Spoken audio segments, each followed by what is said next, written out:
My name is Phil Thornton. I'm an editor of the London Summit website. The website has been established to stimulate international discussion and debate around the issues to be covered at the London meeting.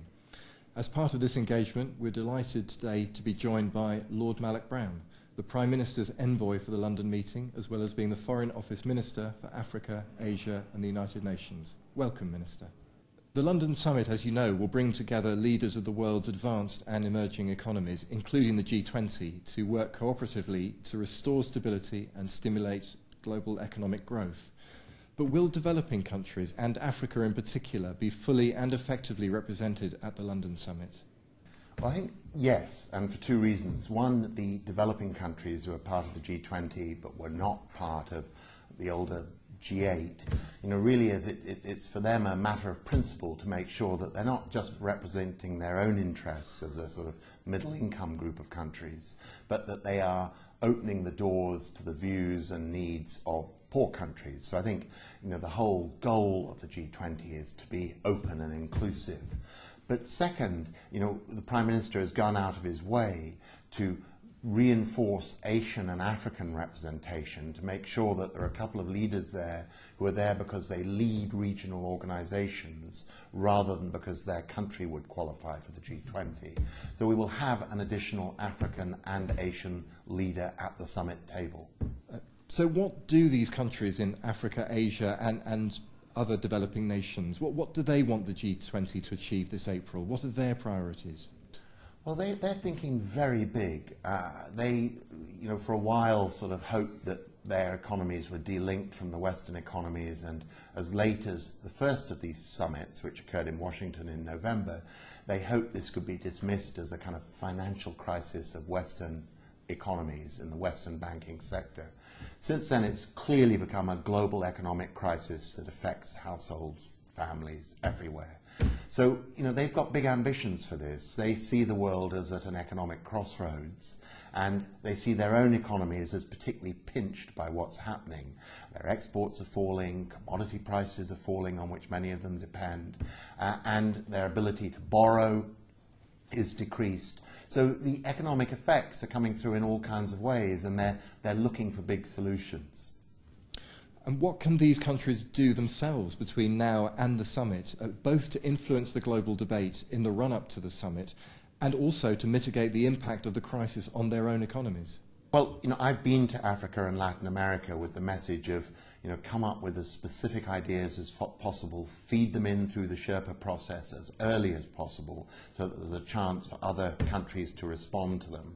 And in the case of Africa, for example, there is a so-called group of 10 of 5 finance ministers and 5 central bank governors chaired by the South African finance minister, which is pulling together an emergency recovery plan for Africa. Well, I hope that will be shared well in advance of the summit. There will be a chance for the traditional donor countries to respond, and I'm sure it'll have a range of things in it, from trying to protect levels of aid to trying to make sure that there is more activity by the World Bank and the African Development Bank, that there's more done in terms of trade finance, and above all, that free trade is kept open.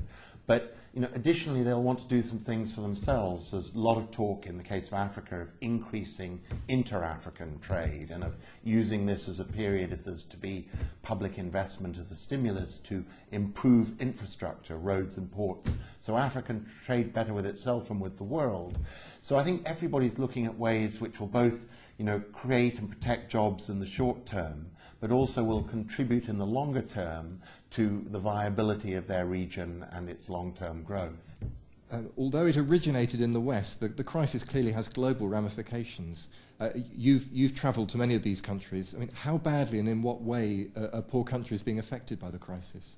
Oh, pretty bad, and it's differentiated and it's uneven. I was just in Brazil, where its growth rates are down to, some project, close to 0, but where it's a large market, it's relatively self-sufficient, it doesn't have a huge export dependence, and it has a very conservative banking sector, still with high interest rates. And certainly the view of Brazilians is they will weather this crisis better than most.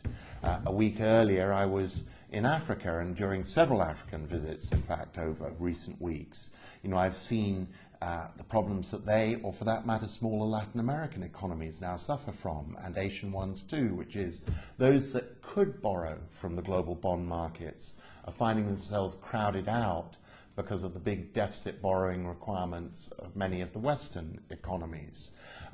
Those that couldn't borrow but were therefore dependent on strong aid flows from donors are worried that those aid flows are going to decrease because of the crisis. All of them, which are dependent on commodity exports, in general, find their earnings are down. Oil and gas earnings are obviously down. If you're lucky enough, some other commodities not down as much. Gold's not down. Cocoa in Ghana, where I was recently, is not down. Diamonds are down.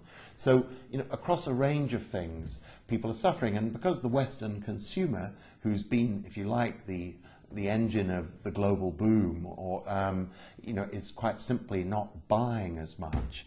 Anybody who exports anything from textiles to radios to even foodstuffs is feeling a contraction in terms of their overseas markets. Can developing countries perhaps be forgiven for feeling angry that they're going to suffer further falls in living standards simply because of mistakes made in the West?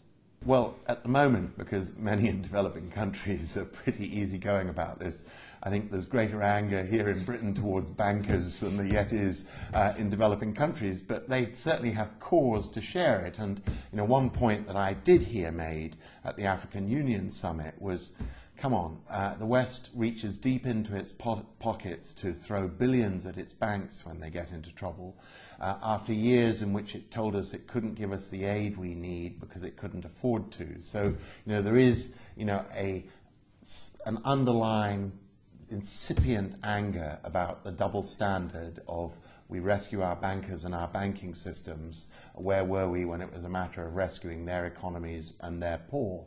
But having said that, in general, for many in the developing world, these have been very good years. They've been 10 years in which many have entered the middle classes of their countries and have done so on the back of export-based economies, information technology in India, textiles, and clothing in part of Africa. And, the list is endless of the different exports and the middle class jobs they've created.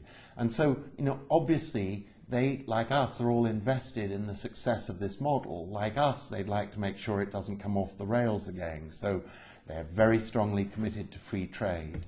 But they would like to see better regulated financial sectors worldwide, which act more responsibly and are more transparent in their dealings. So, I don't think it's turned them into critics of capitalism. It's done what it's done to all of us. It's made us more cautious capitalists, if you like. Presumably, therefore, it's vital that the more wealthy countries stick to their promises to meet the Millennium Development Goals, despite the fact that we're in the middle of a financial downturn. Absolutely not. I mean, one obvious point of economics is that, arguably, if you're trying to do a global stimulus, one of the most efficient ways of getting spending in the global economy is to put additional spending power in the hands of the poor. They're the ones who can't afford to save, who have immediate need to put a school uniform on the back of their kid, to give a supplement so the teacher will actually turn up at class to teach the children, who, if they get a little bit of extra money, will go buy some meat to supplement their routine diet. So, making sure that we go on progressing towards reducing world poverty is arguably not just a matter of conscience at a time like this, but it's also good economics. Lord Malloch-Brown, thank you very much for joining us.